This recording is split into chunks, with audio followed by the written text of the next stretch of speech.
Matapos ang tatlong hearing, tatlo na naman ang aming findings at natuklasan. Unang-una, ang pag-aresto at pagsuko kay dating Pangulong Rodrigo Duterte sa ICC ay klarong may motibong politikal.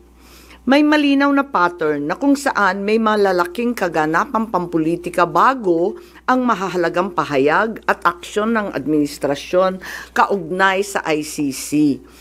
Makaraang magsimulang magpahayag si PRRD ng mga batikos laban sa People's Initiative o sa pagpapalit ng ating saligang batas. Sumagot ang ating Pangulo na ang Pilipinas ay isang open country at kikilos lamang ang gobyerno kung may illegal na gagawin ng ICC. Ngunit matapos dumalo si dating Pangulo sa pagdinig ng Quadcom noong 11 November 2024, sumagot ang ating Executive Secretary na maaring makipagtulungan ang mga lokal na otoridad sa Interpol kung hihingi ng tulong ang ICC. Biglang nagbago ang tunog ng gobyerno. Matapos kumambyo ang ilang pro-administration congressmen tungkol sa impeachment labang kay VP Sara dahil sa napakalaking peace rally ng INC noong Enero 13, bumalikwas ang administrasyon sa pamamagitan ng pagkatha ng Oplan Tugis or Operation Pursuit sa Ingles na rineport ng New York Times kasunod ng pahayag ng kalihim ng katarungan na bukas ang administrasyon makipag-usap na sa ICC tungkol sa ilang pamamaraan ng kooperasyon. Maliwanag ang pag-aresto kay dating Pangulo ay bahagi ng malawakang pagsisikap ng gobyerno na pabagsakin ang mga Duterte bago mag-2028 election pa. Ang unang malinaw na pagtangka upang pabagsakin ay sa pamamagitan ng PI na magsilbing panimula sa pagbabago ng probisyon ng ating konstitusyon para hadlangan makabalik sa 2028. Nang mabigo ito, nagmadali na siraan ang pangalan ng mag-ama. Noong Mayo 2024, sinimulan na ng Kongreso sa Committee ng Human Rights ang pagsisiyasa tungkol sa EJK, pinalawak noong Agosto 2024 at doon na nagmula ang pagbuo ng Quadcom. Dumating sa bansa ang mga kinatawan ng ICC noong October 2024. At sa tulong ng gobyerno, nakalap nila ang mga dokumentong kailangan para makakuha ng warrant of arrest. Samantalang nagsagawa ng sarili nitong investigasyon, ang DOJ naman hinggil sa EJK noong ika-4 ng Nobyembro sa pamamagitan ng kanilang Memo 778. Dahil nananatili pa ring banta si VP Sara kahit wala na ang tatay niya, nagsagawa naman ang Kamara ng investigasyon sa confidential funds ng OVP at sa huli na-impeach si VP. Napatunayan ang motibong politikal na napag-aresto sa turnover kay PRRD sa pamamagitan ng mid-election final campaign sprint action plan ng Lakas CMD noong nagtipon-tipon ang matataas ng opisyal noong petsang 22 ng Abril. Nakaraang ilang linggo lamang, inilarawan ang mga nagawang mga Oplan Horus, isang operasyon na inilunsad noong Abril 2024 na naglalayong pabagsakin ang dalawang Duterte. Sa bahagi ng action plan, How to Attack, tinukoy ng ilang ahensya ng gobyerno, kabilang ang PNP, Kamara ng Kinatawan, sa nakipagtulungan ng dating Senador Antonio Trillanes upang tulungan ng ICC prosecutor makakuha ng warrant sa pag-aresto ng dating Pangulo.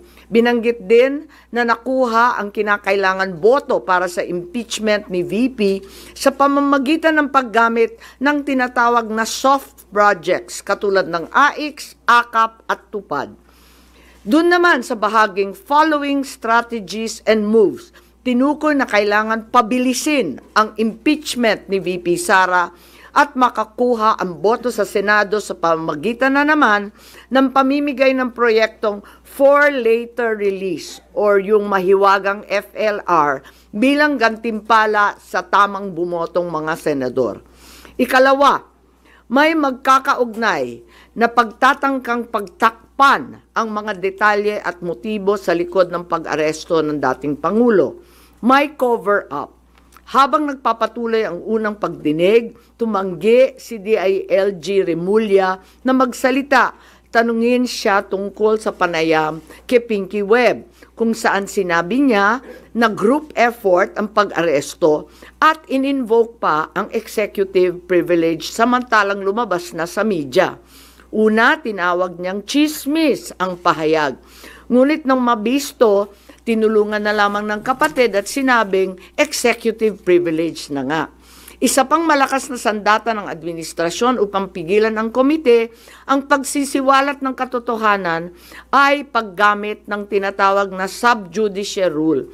Halimbawa, nung mahuli si General Torre na nagbibigay ng maling pahayag tungkol sa pagmamadaling ilipat si PRRD sa Hague dahil daw sa Article 125 ng Revised Penal Code, ngunit nung ipunto na yung Revised Penal Code, Article 125, ay para lamang sa warrantless arrest, bigla niyang ginamit ang sub judice na naman. Isa pang indikasyon sa pagtatakip ng administrasyon ay ang blanket invocation ng executive privilege ni Executive Secretary Bersamin upang pagbawalan lahat ng opisyal ng ehekutibo dumalo sa ikalawang hearing noong 3 ng Abril. Mas lumala pa ito nang sa hindi pangkaraniwang hakbang, tumanggi ang ating Senate President pumirma ng mga sabpina noong araw na yon. Bagaman dumalo mga opisyal sa 2 pagdinig noong 10 ng Abril, ginamit pa rin ang executive privilege sa mga susunod na isapin. Kung sino-sino nag-utos ng pag-aresto, kung sino ang nag-utos ng paglipat niya sa Hague, at kung paano nakuha ang eroplano na ginamit sa paglipat. Hindi nagtapos ang cover-up sa pagdinig. Dahil alam din natin na matapos yon pinalaya si Ambassador Lacanlilao at hindi na naman pinirmahan yung mga sabpina. Matapos ang pag-aresto kay PRRD, lumakas ang pro-Duterte sentiment at bumagsak ang trust rating ng administrasyon. Ayon sa isang mapagkakatiwalaang source, naglunsad na ngayon ang administrasyon ng isang communication plan upang ilihis ang atensyon ng publiko patungo sa mga issue ng West Philippine Sea at di umanong disinformation ng mga tinatawag na China trolls ng kanilang embassy. Kaya asahan natin na ito ang magiging balita sa mga susunod na araw. Hindi inaasahan ang political backlash sa pag-aresto sa dating Pangulo, kaya ngayon sinusubukan nilang kontrolin ang sitwasyon sa pamamagitan ng pag-focus sa West Philippine Sea, pagsisi sa China, at sa huli ay iuugnay ang pagtaas ng suporta kay Duterte sa sinasabing kampanya disinformation ng China. So una, may duda tayo na politically motivated. Ikalawa, whole of government ang nagamit dito na talaga naman comprehensive itong planong ito. At ikatlo, ang mga posibleng managutan ng criminal and administrative charges. At iminumungkahi namin na imbestigahan ng Office of the Ombudsman ang mga sumusunod. Una, si DOJ Secretary Remulla Boying maaring managot sa violation of RA 3019, Anti-Graft and Corrupt Practices for sanctioning an invalid administrative arrest against the former president in contravention of the ruling of the Supreme Court in the 2023 case of Immigration versus Juan Wenle. Maliwanag na napakadaming kondisyon, kwalifikasyon at requirement na isinaad ng ating Korte Suprema doon. Ikalawa, usurpation ng DOJ ng judicial functions. Kahit hindi sila korte, naghahatol sila na halos sila ang naging husgado. Ikatlo, grave misconduct and conduct prejudicial to the best interest of public service. Ikalawa, Baka managot din si General Romel Francisco D. Marbil, ang Chief PNP, sa arbitrary detention, Article 124 ng Revised Penal Code. Violation of RA 3019, Anti-Graft and Corrupt Practices for inducing or persuading General Torre to perform an act in violation of laws, rules, and regulations or an offense in connection with the official duties of the latter. Grave misconduct and conduct prejudicial to the best interest of public service.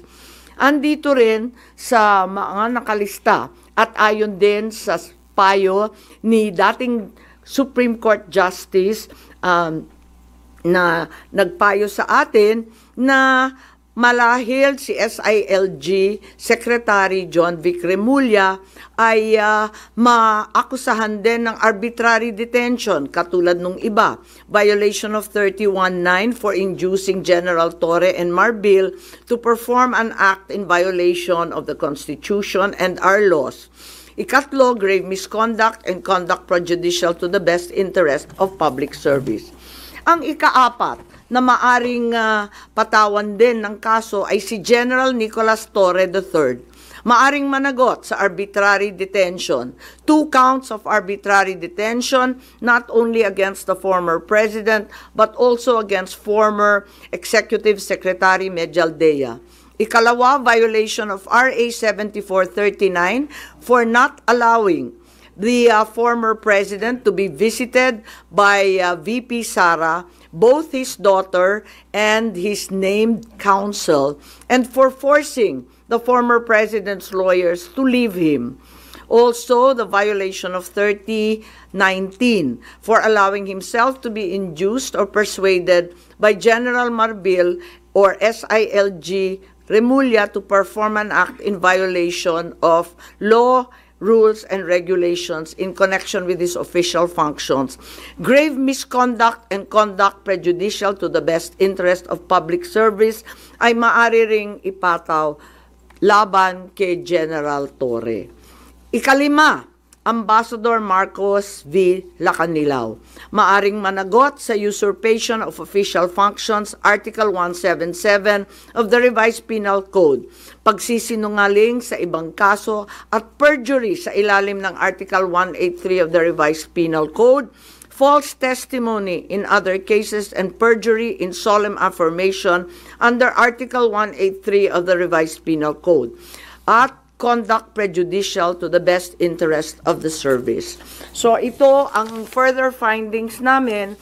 Hindi ko masara yung investigasyon kasi marami pa ring mga issue katulad ng sinong tumulong sa ICC, yung tungkol sa eroplano na nanatiling bukas at masalimuot.